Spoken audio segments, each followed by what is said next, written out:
Hi right so let's get started. ये हमारा IR का नेक्स्ट वीडियो है। ठीक है, इंटरनेशनल रिलेशन के जो हम 10 क्वेश्चन डिस्कस करने जा रहे कर रहे थे, ये उसमें नेक्स्ट वीडियो सीरीज है।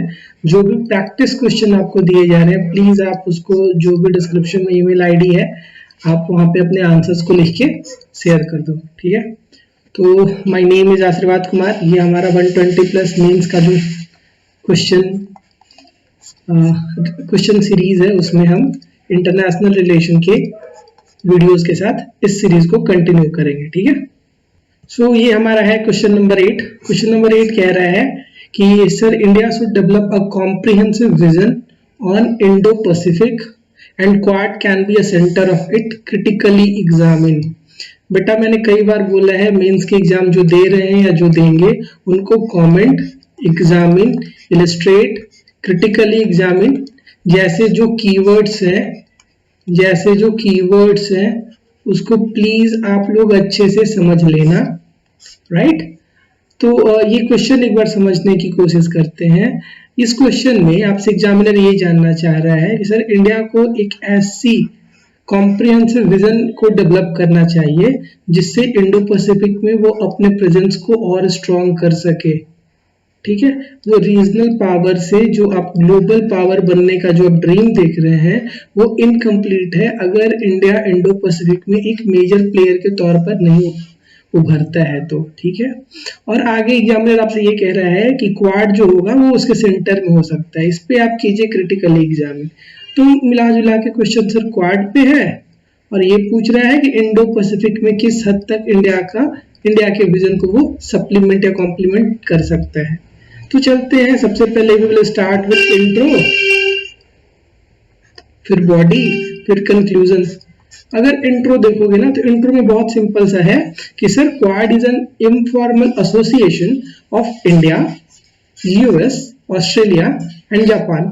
The group met for the first time in 2007 on the sidelines of ASEAN। हमने थोड़ा सा हिस्टोरिक पर्सपेक्टिव निकाल लिया क्वाड का और इसको यूज कर लिया एज आवर इंट्रोडक्शन। ठीक, अगर आप क्वाड की सिग्निफिकेंस देखेंगे इंडिया के लिए तो उसको चलो समझते हैं। सबसे पहले तो ये समझ लो कि Chinese hostilities rise on the border, India can take support of other Quad nations. तो फैक्ट ये है कि अगर कल को इंडिया के साथ चाइना के जो कॉन्फ्रंटेशन है वो और ज्यादा इंक्रीज करती है, टेंशन इंक्रीज करती है, तो क्वाड के जो अदर पावरफुल मेंबर हैं जैसे ऑस्ट्रेलिया, यूएस और जापान, उनको इंडिया अपने साथ इस इशू पे ले सकता है and this can exert and in this way we can exert pressure on China. ठीक है, उसके बाद Quad provides India with a powerful platform to advance East Asia's interest and further strengthen its Act East policy. कहने का ये मतलब है, अगर क्वाड के मेंबर्स की पोटेंशियल अगर तुम देखने की कोशिश करोगे ना तो बहुत मजा आएगा। ऑस्ट्रेलिया, यूएस, जापान जैसी कंट्रीज हैं जो ऑलमोस्ट मतलब यूएस को हटा दो, ये दोनों भी रीजनल पावर्स हैं कि नहीं है। जापान साउथ एशिया की one of the most important democratic country है। ठीक है, इन कंट्रीज को अपन हेल्प करके, ऑस्ट्रेलिया के हेल्प से, यूएस के हेल्प से, जापान के हेल्प से, इंडिया अपने जो एक्ट ईस्ट पॉलिसी है उससे साउथ ईस्ट एशियंस के साथ भी अपने रिलेशंस को इम्प्रूव कर सकती है। ठीक है, without making a formal alliance with countries outside Quad is a hallmark of India's evolving political strategy। यानी कहने का ये मतलब है कि सर जो क्वाड है वो तो एक इनफॉर्मल एसोसिएशन है ना, तो इनफॉर्मल एसोसिएशन है तो भी एक बात समझना कि बिना फॉर्मल अलायंस बनाए भी, ठीक है, बिना किसी और कंट्री के साथ रिलेशंस को डिटोरिएट किए भी क्वाड एक सेंटर पीस बन सकता है इंडिया के फॉरेन पॉलिसी का। Cooperation in the field of defence among the quad member through joint patrols, exchange of strategic information can help India overcome its limitations pertaining to finances and naval capacity। देखो बुरा मत मानना but ये fact है कि China और India के बीच में जो डिफरेंसेस हैं वो बहुत ज्यादा है। Differences in the terms of finance, differences in the terms of speed of decision making, differences in the terms of capabilities, differences in terms of economic pocket किसका बड़ा है? ऑब्वियस बात है, China can offer lot. To the countries. ठीक है, India की pocket उतनी बड़ी नहीं है, तो इंडिया इसमें क्या कर सकता है, इंडिया क्या कर सकता है कि अगर चाइना को काउंटर करना है तो India can take help of like minded countries like Australia, Japan, US, UK. ठीक है, अब तुम सोच के देखो, एक इंटरेस्टिंग फैक्ट बता रहा हूँ, तुम चाइना की जीडीपी को कंपेयर कर लो Australia plus US plus Japan plus India के जीडीपी से। ठीक है, ठीक है, तो पोटेंशियल तुम समझ रहे हो कि चाइना को अगर सीरियसली काउंटर करना है तो क्वाड में बहुत बड़ा पोटेंशियल है। बट अनफॉर्चुनेटली अब यूएस के प्रेसिडेंट जो आए हैं जो बिडेन, अब इनका पता नहीं क्या ही मसला है, समझ में तो आते नहीं है पहले एक, और ये वन ऑफ द मतलब फेलियर जो प्रेसिडेंट है ना यूएस के, इनके रूप में इनको जाना जाएगा। एक तो पहला रीजन है, ये थोड़ी से टॉपिक से अपन डाइवर्ट हो गए हैं बट फिर भी मैं बता दे रहा हूँ। एक तो रीजन है अफगानिस्तान क्राइसिस को जिस तरह से इन लोगों ने हैंडल किया, ये एक ग्लोबल पावर का कैरेक्टरिस्टिक नहीं है। जिस तरह से एक नाटो मेंबर फ्रांस को ऑकुस में डिच किया गया, ये एक ग्लोबल पावर, ये एक फ्रेंडली अलाइज का स्टेटस नहीं है। ठीक है, जिस तरह से क्वाड को यूज नहीं कर रहे हैं जिस पोटेंशियल से यूज करना चाहिए। ठीक है, ये एक रिस्पॉन्सिबल कंट्री या उस कंट्री का स्टेटस नहीं है जो चाइना जैसे एग्रेशन को काउंटर करने की कोशिश कर रही है या जो एक ग्लोबल पावर है। तो लॉट इश्यूज हैं किसका, यूएस का अपने आप में भी, बट फिर भी क्वाड के रिलेवेंस आप बस इतना ही समझ लो, जस्ट इमेजिन द जीडीपी के बीच में डिफरेंस कितना है चाइना वर्सेस क्वाड के मेंबर। और अगर आगे देखोगे तो all 4 states have been subject of extensive cyber attack from China. देखो आपने देखा होगा ना, यूएस में, जापान में, ऑस्ट्रेलिया की, इवन ये लोग यूनिवर्सिटीज तक नहीं छोड़ते हैं। ठीक है, यूनिवर्सिटीज में पावर सप्लाई जहां से होती है वहां तक, मिलिट्री बेसिस पे बहुत बार साइबर अटैक या तो सक्सेसफुल हो जाते हैं या अटेम्प्ट होते हैं साइबर अटैक्स के। तो इंडिया भी भुक्तभोगी है। ठीक है, इंडिया को भी ये gift China time and time पे देती रहती है। ठीक है, यूएस को तो आए दिन दिया करते हैं, जापान और ऑस्ट्रेलिया भी इनके इस मामले में बहुत अच्छे दोस्त हैं कि चलो कुछ नहीं करते, एक साइबर अटैक की कोशिश ही कर लेते हैं एटलीस्ट। तो इंडिया को अगर ऐसे मॉडर्न थ्रेट्स के साथ, ऐसे नॉन ट्रेडिशनल थ्रेट के साथ भी अगर काउंटर करना है तो quad can be a great platform. ठीक है, आगे देखो चैलेंजेस क्या है क्वाड के लिए। सबसे पहला तो बात ये सुन लो, सबसे पहले तो ये सुन लो कि चाइना साफ साफ इंडिया को एकदम तेज तेज चिल्ला चिल्ला के कहता है कि अगर इंडिया जिस इंटेंसिटी के साथ ड्रिफ्ट करेगा यूएस की तरफ, चाइना के साथ रिलेशन उसी इंटेंसिटी के साथ खराब भी होंगे। और ब्लेम यहाँ तक है कि ब्रिक्स में और एससीओ के जो भी प्रोग्रेस हुई थी रिलेशंस को लेके, उसको इंडिया ने एक जोरदार झटका दिया है। ठीक है, और इंडिया रसिया के रिलेशंस को भी चाइना स्टेट कर देता है। मतलब कहने का ये मतलब है कि चाइना ये कहता है चीख चीख के कि सिंस इंडिया यूएस की तरफ जा रहा है ना, इसलिए इंडिया के जो रिलेशन है चाइना प्लस रसिया के साथ डिटोरिएट हो रहे हैं, इसलिए जो एससीओ और ब्रिक्स का जो ग्रोथ था वो हॉल्ट कर गया है। ठीक है, दूसरी ये बात है, ये बहुत इंपॉर्टेंट बात है, क्वाड के फेल होने का ना मतलब क्वाड को जिस इंटेंसिटी के साथ, जिस ऑब्जेक्टिव के साथ काम करना था उस ऑब्जेक्टिव के साथ काम नहीं करे। क्वाड का ऑब्जेक्टिव पता ही नहीं है। ठीक है, कभी कोविड पे, कभी हेल्थ पे, कभी एनर्जी पे, ठीक है, कभी जियो स्ट्रेटेजिक पे, मतलब टॉपिक ही क्लियर नहीं है। ठीक है, तो अनक्लियर ऑब्जेक्टिव है तो फिर दिक्कत होती है ना। पहले तो ऑब्जेक्टिव किसी भी ऑर्गेनाइजेशन का क्लियर होना चाहिए। तो क्वाड की सबसे बड़ी फेल्यूर यही है। Conflicting signal from US, this was what I was explaining कि जो यूएस के प्रेसिडेंट है परम आदरणीय जो बिडेन जी, इनका कुछ पता ही नहीं चलता है। ठीक है, देखो जो मैं पॉइंट आपको एक्सप्लेन कर रहा था, और कुछ जैसे ऑर्गेनाइजेशन को पैरेलली खड़ा करना, क्वाड था आपने वहां पे ऑकुस को बनाने का क्या महत्व था, नो वन नोज। ठीक है, ठीक है, तो ये यूएस की जो सिग्नल है इंडिया को लेके, क्वाड को लेके, वो थोड़ी सी कंफ्यूजिंग है। ठीक है, divergence on acceptable risk and cost. The divergence in the threat perception is based on the range of factors including the existence or absence of direct territorial dispute with China. देखो एक बात समझो, जितना खतरा China से India को है ना,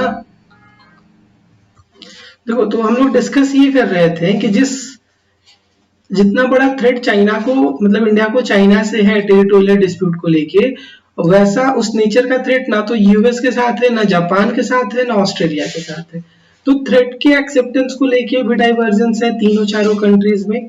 चाइना का इन्फ्लुएंस अगर समझने की कोशिश करो तो जापान और चाइना के तुम ट्रेड देखना, ऑस्ट्रेलिया और चाइना के तुम ट्रेड देखना, ठीक है। उसके बाद फिर इंडिया और चाइना के भी तुम ट्रेड देखना, और यूएस और चाइना के भी ट्रेड देखना। एट द सेम टाइम तुम ये भी देखने की कोशिश करना कि इंडिया और जापान का ट्रेड कितना है, ठीक है। तुम्हें मतलब ये सारे छोटे छोटे होमवर्क मैं इसलिए दे रहा हूँ ना कि तुमको जान के थोड़ा सा आश्चर्य लगेगा। इन तीनों चारों कंट्रीज की चाइना के साथ इंगेजमेंट, स्पेशली इकोनॉमिक इंगेजमेंट बहुत ज्यादा है, ठीक है। चाहे वो जापान हो गई, चाहे वो अपनी ऑस्ट्रेलिया हो गई, या यूएस हो गई, ठीक। तो वे फॉरवर्ड क्या है? सबसे पहले वे फॉरवर्ड तो ये है कि सर पहले तो कलेक्टिव एक्शन लीजिए। Collective action in the sense कि अगर आप क्वाड की जीडीपी को देखोगे तो वो 30 ट्रिलियन यूएसडी हो जाती है, और अगर डिफेंस बजट देखोगे तो 800 बिलियन हो जाती है। चाइना इसके आगे कहां से टिकेगी? कहीं नहीं टिकेगी ना। दूसरी ये बात है कि सबसे पहले विजन क्लियर रखो, ठीक है। क्वाड का क्या ऑब्जेक्टिव होना चाहिए पहले क्लियर कर लेना चाहिए। एट द सेम टाइम जो छोटे छोटे नन्हे मुन्ने लिटोरल स्टेट्स हैं उनको बताना चाहिए कि क्वाड का प्रेजेंस कैसे इस रीजन में उनके इंटरेस्ट को भी फुलफिल करेगा, ठीक है। छोटे छोटे कंट्री जैसे बांग्लादेश हो गया, जैसे म्यांमार हो गया, जैसे और भी छोटे छोटे तुम्हारे आइलैंड नेशंस हो गए, ठीक है, इनको भी कॉन्फिडेंस में लेने की जरूरत है। दूसरा, क्वाड को एक्सपैंड करते हैं, ठीक है। चलो क्वाड को एक्सपैंड करते हैं, साउथ ईस्ट की जो इंपॉर्टेंट कंट्री है इंडोनेशिया, सिंगापुर, इनको भी इंक्लूड करने पे डिस्कशन होना चाहिए। देखो, रादर देन एक्सप्लोरिंग की एक ऑप्शन कि चलो एक पैरेलल ऑर्गेनाइजेशन बना लेते हैं जैसे ऑकुस जैसा कुछ समथिंग, इससे बेहतर ये था कि आप क्वाड को और ज्यादा स्ट्रेंथन करो, क्वाड को और ज्यादा एक्सपैंड करो, ठीक है। बट देखो, ये कहने के साथ साथ एक ये भी बात आती है कि एक्सपेंशन के साथ साथ कुछ कुछ चैलेंजेस भी आते हैं, ठीक है। मतलब जितने लोग होंगे उतनी बातें होंगी ना, उतने आइडियाज आएंगे, ठीक है। तो ये क्वाड के बारे में थोड़ा बहुत था।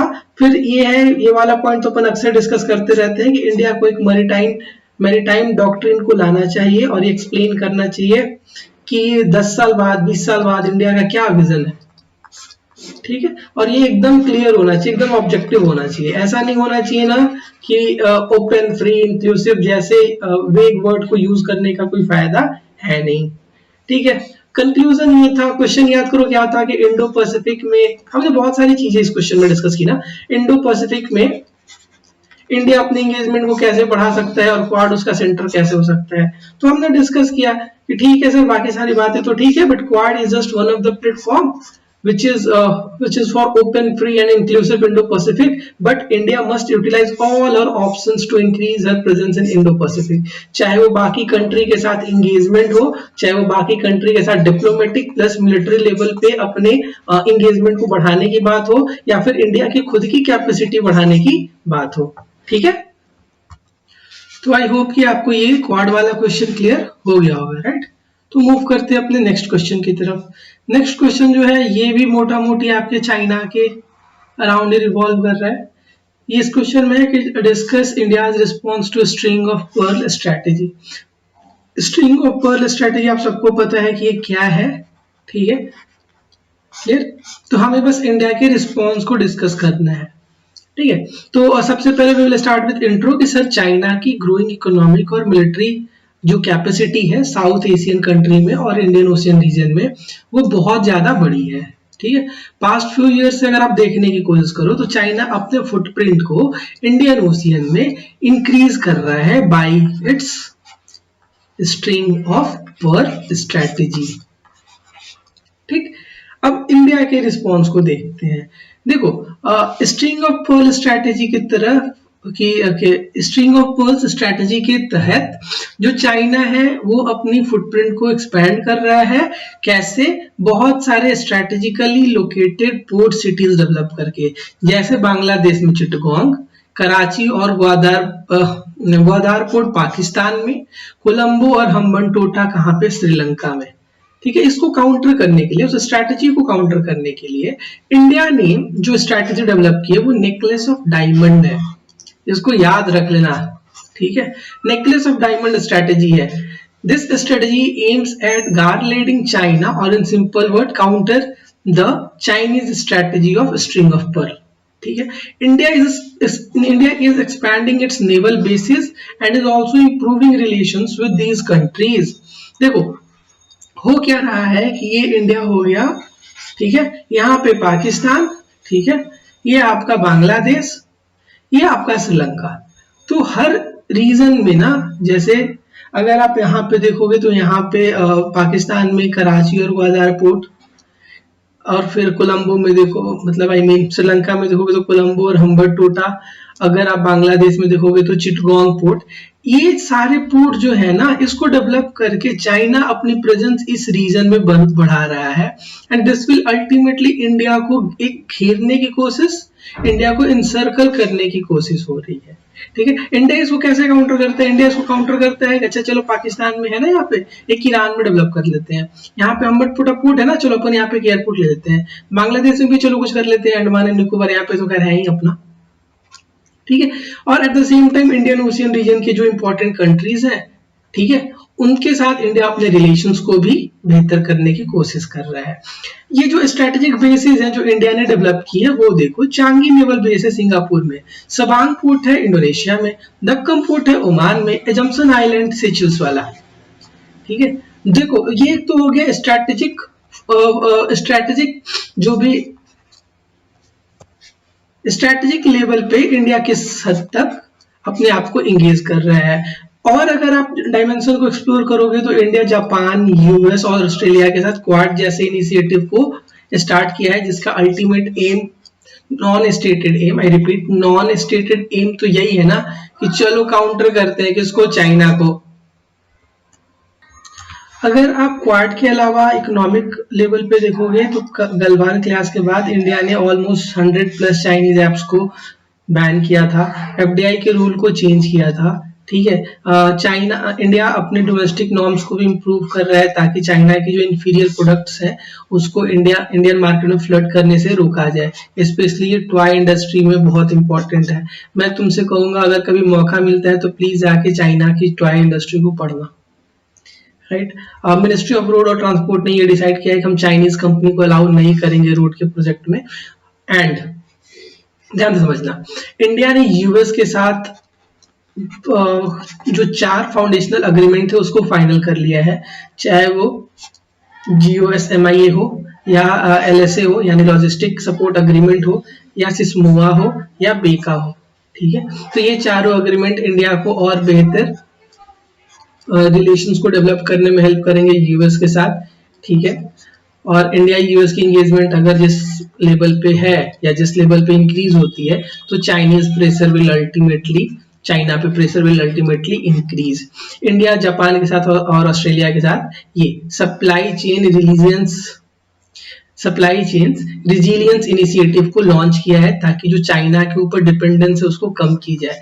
देखो होल वर्ल्ड इज ऑलमोस्ट परेशान with China, right, but at the same time ना चाइनीज की कुछ ऐसी कैपेबिलिटीज है ना जिनके चलते ये डिफिकल्ट हो जाता है कि पूरी दुनिया जो है वो चाइना को बाइकआउट कर दे, ठीक है। फिर उसको रिप्लेस कौन करेगा, ठीक।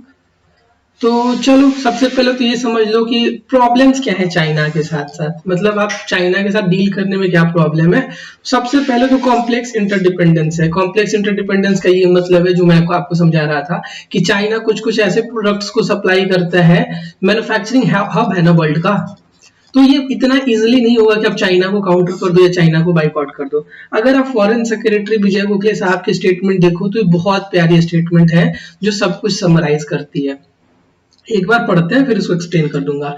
मिसमैच्ड एक्सपेक्टेशंस एंड मिसपरसेप्शंस, 2 वर्ड देखो, mismatched expectations and misperceptions, especially over India's concern over the BRI and Chinese viewpoint of India-US ties, lie at the root of deteriorating relation between Delhi and Beijing and could lead to an antagonistic rivalry and even future confrontations। कहने का simple मतलब है problem कहाँ है, root cause अगर आप देखने की कोशिश करोगे ना तो रूट कॉज ये है, सबसे पहला चाइना जो मिस इंटरप्रेट करता है इंडिया यूएस के टाइज को। इंडिया यूएस के टाइज को लेके चाइना की जो भी परसेप्शन है वो, और इंडिया का जो परसेप्शन है बेल्ट एंड रोड इनिशिएटिव को लेके, ये दो जो पिलर्स है ना, ये सबसे इंपॉर्टेंट पिलर्स है जो इंडिया के रिलेशंस को और ज्यादा डिटोरिएट करेंगे चाइना के साथ।